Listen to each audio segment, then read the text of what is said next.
Welcome to my channel! Learn with Teacher Annie!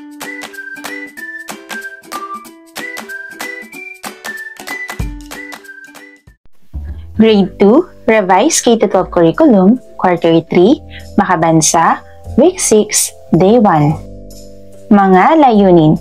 Pagkatapos ng aralin, ang mga mag-aaral ay inaasahang natutukoy ang serbisyong pangkalusugan sa kinabibilangang komunidad.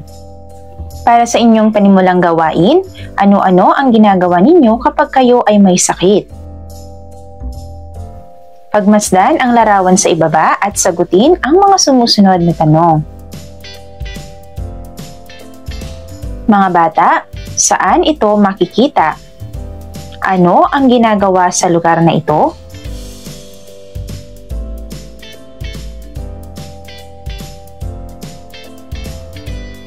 Ang layunin ng ating aralin ay natutukoy ang serbisyong pangkalusugan sa kinabibilangang komunidad. Mga bata, ang Barangay Health Workers or BHW ay mga volunteer na manggagawa sa kalusugan na nagsisilbi sa kanilang sariling barangay upang tumulong sa pagpapalaganap ng kalusugan at kagalingan ng mga tao sa komunidad. Ating talakayin ang serbisyong pangkalusugan sa aking komunidad. Isaayos ang mga letra upang matukoy ang tamang salita. Una, sasakyang may kagamitan para sa paghahatid sa ospital ng mga may pangangailangang medikal tulad ng may sakit, manganganak at sugatan. Pangalawa, ito ay tindahan ng mga gamot. Pangatlo, taong dalubhasa sa pangangalaga ng ngipin at gilagid, kabilang ang paggamot ng mga kondisyong nauugnay rito. Pang-apat, taong nagtatrabaho upang mapanatili at mapabuti ang kalusugan ng mga tao sa komunidad. Pang-lima, taong nagpapaanak sa mga buntis o tumutulong sa pagpapaanak.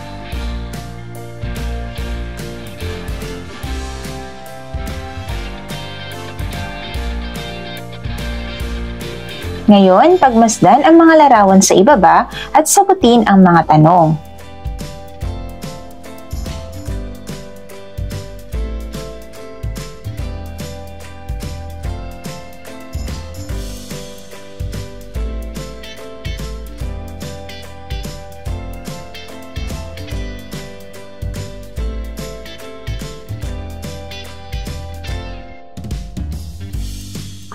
Mga bata, ano ang ginagawa ng bawat isa?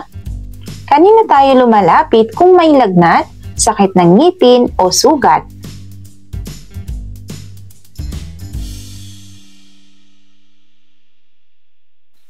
Para sa inyong gawain, kayo ay magkakaroon ng roleplay o kunwaring pagsigaw. Makinig sa sasabihin ng guro o leader ng grupo. Ito ay isang sitwasyon na maaaring mangyari sa tunay na buhay.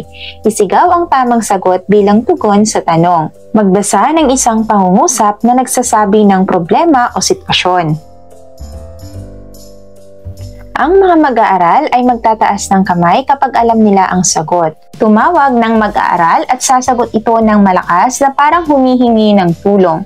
Maaari itong gawing larong pangkatan kung saan may puntos ang bawat tamang sagot o gawing masaya gamit ang mikropono o props tulad ng stethoscope, name tag o simbolo ng ospital o botika. Halimbawa, ang sasabihin ng guro ay may sakit si nanay. Saan tayo pupunta? Ang sasabihin ng mga mag-aaral ay ospital. Pangalawa, kailangan ng gamot ni kuya. Ang sagot ng mga mag-aaral ay butika.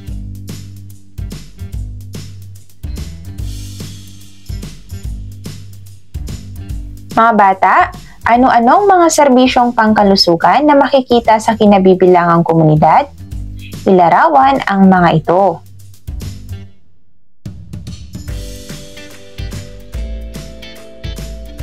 Sagutin ang mga sumusunod na tanong sa ibaba.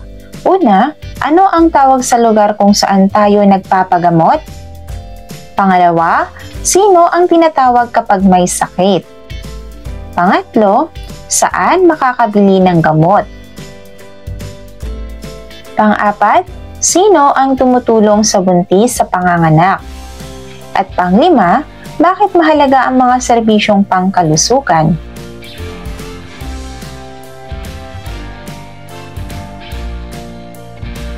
Magtanong sa mga magulang, lolo o lola o iba pang kasama sa bahay tungkol sa mga serbisyong pangkalusugan na kanilang nagamit noon. Narito rin ang mga gabay na tanong. Una, ano ang serbisyong natanggap? Pangalawa, kailan ito natanggap? Pangatlo, paano ito nakatulong sa kanilang kalusugan? Day 2. Mga layunin.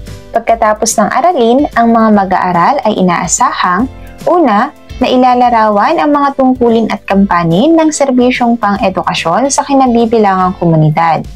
Pangalawa, nakikilala ang mga taong nagbibigay ng serbisyong ito. Pagmasdan ang larawan sa ibaba at sagutin ang mga sumusunod na tanong. Una, saan tayo pumupunta upang matuto? Pangalawa, sino ang nagtuturo sa atin? Pangatlo, bakit mahalaga ang pag-aaral?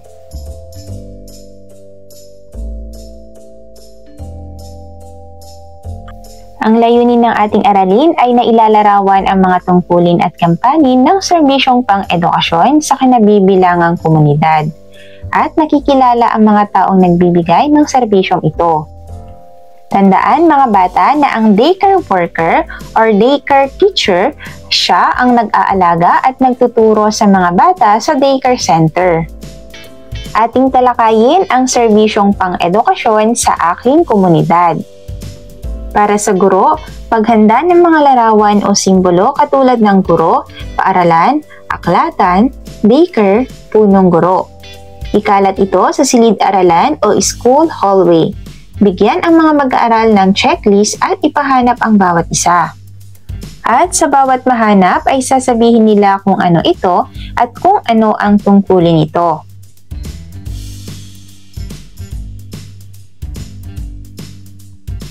Pagmasdan ang mga larawan sa ibaba at sagutin ang mga tanong. Paaralan. Ang paaralan ay lugar kung saan tayo natututo. Guro. Ang guro ay nagtuturo ng iba't ibang aralin. Silid-aklatan. Ang aklatan ay lugar ng pagbabasa at kaalaman. Daycare center. Ang daycare center ay para sa maliliit na bata upang sila'y matuto ng maaga. Tukuyin at ilarawan ang serbisyong pang-edukasyon na makikita sa inyong kinabibilangang komunidad. Una, tukuyin ang pangalan ng mga paaralan kabilang ang daycare center na mayroon sa inyong komunidad. Pangalawa, magbigay ng mga taong nagbibigay serbisyong pang-edukasyon sa inyong kinabibilangang komunidad. Pangatlo, ano ang naging mahalagang papel ng serbisyong pang-edukasyon sa mga tao sa komunidad?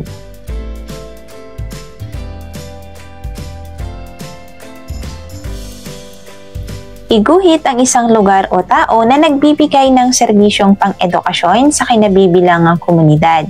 Ibahagi ito sa klase.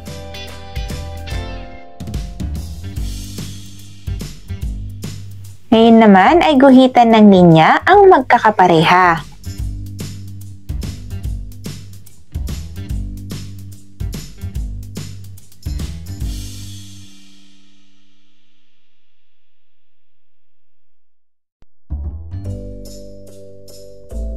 Ipaaral at ipamemorya ang maiksing tula sa ibaba. Salamat, paaralan. Sa paaralan, ako'y natututo. Magbasa, magsulat at magbilang ng numero. Guro ko'y laging gumagabay para kaalaman aming mataglay. Silid-aralan ay tahanan. Dito nabubuo aming kaalaman. Salamat sa serbisyo, edukasyon para sa pag-unlad at pagbabago. Day 3. Mga layunin. Pagkatapos ng aralin, ang mga mag-aaral ay inaasahang una, na ilalarawan ang mga uri ng transportasyong nakikita sa kinabibilangang komunidad. At pangalawa, natutukoy ang mga serbisyong pangseguridad sa kinabibilangang komunidad. Tukuyin kung anong mga serbisyo na may kaugnayan sa mga salita.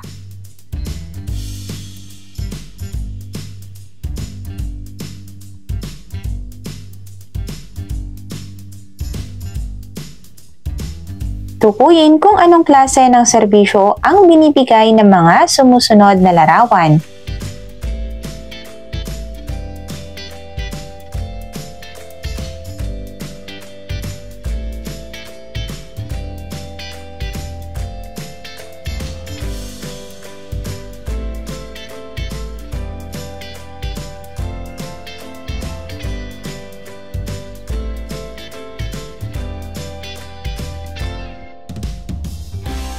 Ang layunin ng ating aralin ay nailalarawan ang mga uri ng transportasyong nakikita sa kinabibilangang komunidad at natutukoy ang mga serbisyong pangseguridad sa kinabibilangang komunidad.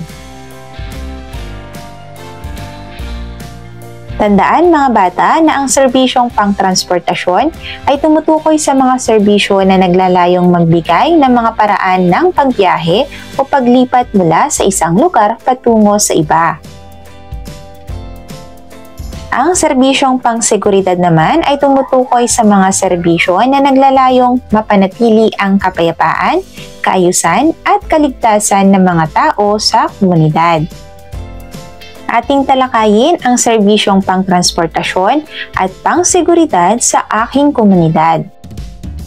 Ngayon ay magbasa tayo. Handa na ba kayo? Ang araw ni Lito at Ana sa Barangay Lawag. Isang araw sa Barangay Lawag, si Lito at ang kanyang kaibigan na si Ana ay nagpasyang mamasyal sa parke. Maaga silang gumising at naglakad papunta sa hintayan ng jeepney. Ang daming tao ngayon, Ana, sabi ni Lito. Oo nga, Lito, pero masaya ako kasi makakasakay tayo ng jeepney, sagot ni Ana. Sumakay sila ng jeepney at nagbayad ng pamasahe. Habang nasa biyahe, nakita nila ang iba't ibang uri ng sasakyan. May mga tricycle na nagdadala ng mga pasahero sa malalapit na lugar, mga bus na bumabiyahe sa malalayong bayan, at mga bisikleta na ginagamit ng mga tao para sa eco-friendly na pagbiyahe. Pagdating nila sa parke, nakita nila ang mga pulis na nagpapatrolya. Tingnan mo, Ana, ang mga pulis ay nandito para tiyakin na ligtas tayo, sabi ni Lito. Oo nga, Lito, ang galing nila, diba? Sagot ni Ana. Habang naglalaro sila, narinig nila ang tunog ng sirena. Ano kaya iyon? Tanong ni Ana. Mukhang may sunog, Ana. Tingnan mo ang mga bumbero ay papunta na, sagot ni Lito. Nakita nila ang mga bumbero na mabilis na tumugon sa sunog sa isang bahay malapit sa parke. Ang tapang nila dito. Sila ang tumutulong sa atin kapag may sunog, sabi ni Ana. Pagkatapos ng ilang oras ng paglalaro, nagpasya na silang umuwi. Sa kanilang pag-uwi, nadaanan nila ang barangay hall at nakita ang mga barangay tanod na nagbabantay. Ang mga barangay tanod ay laging nandito para tiyakin na maayos ang ating barangay, sabi ni Lito.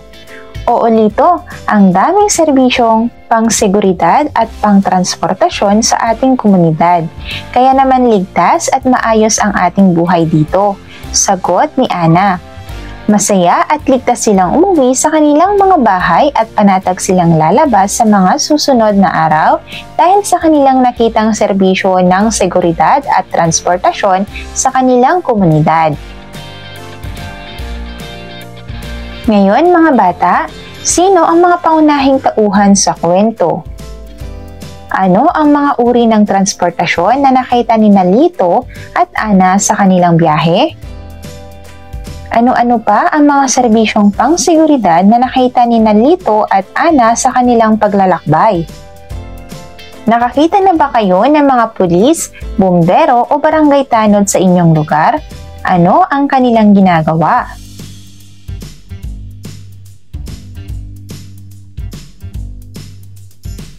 Ang transportasyon at serbisyong pangseguridad ay mahalagang bahagi sa ating komunidad.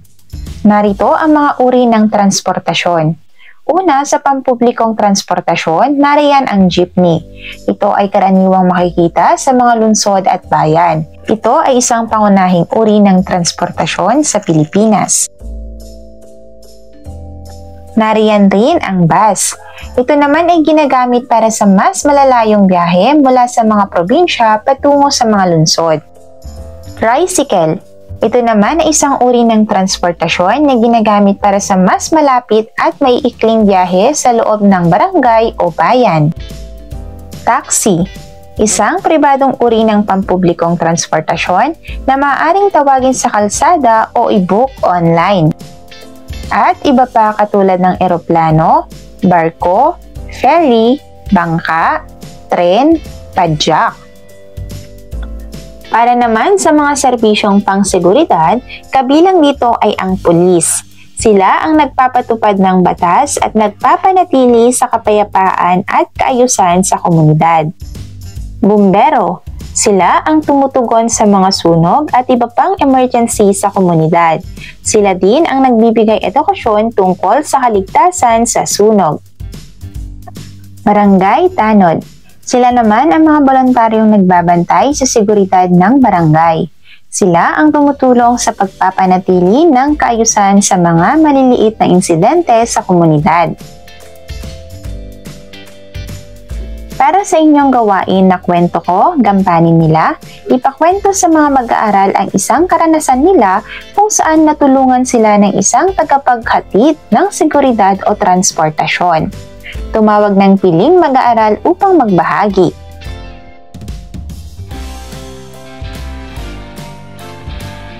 Mga bata, paano nakatutulong ang mga serbisyong ito sa araw-araw mong buhay? Ano ang dapat nating gawin upang sila ay mapahalagahan?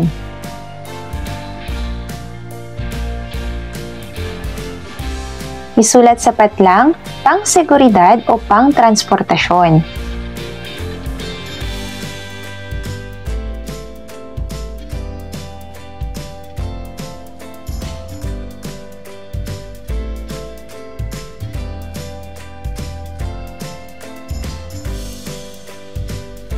Magdala ng larawan ng iba't ibang uri ng transportasyon at serbisyong pang-seguridad na makikita sa kinabibilangang komunidad. Ipalarawan sa mga mag-aaral ang bawat isa at paano ito nakakatulong sa pang-araw-araw na buhay ng mga tao. Magdala rin ng kagamitang pangguhit gaya ng pangkulay at lapis. Day 4. Mga layunin. Pagkatapos ng aralin, ang mga mag-aaral ay inaasahang nakakaguhit ng larawan ng isang taong nagbibigay ng serbisyo mula sa kinabibilangang komunidad na nais tularan. Sagutin ang mga tanong. Una, ano-ano ang hanap buhay sa iyong komunidad? Pangalawa, anong sektor ng kabuhayan ang nais mo sa iyong paglaki?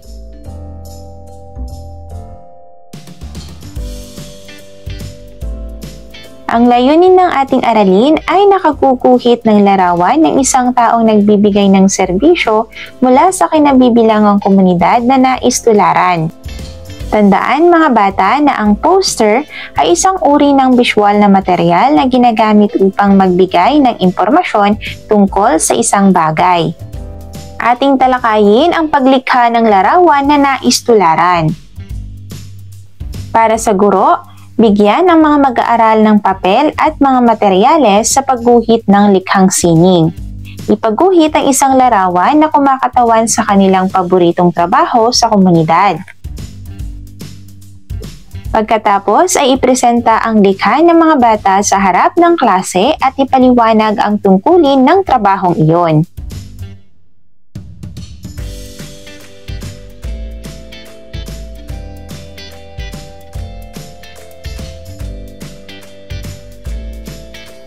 Ngayon mga bata, anong trabaho ang iyong ginuhit? Bakit ito ang iyong napiling trabaho? At ano ang benepisyo ng trabahong ito sa komunidad?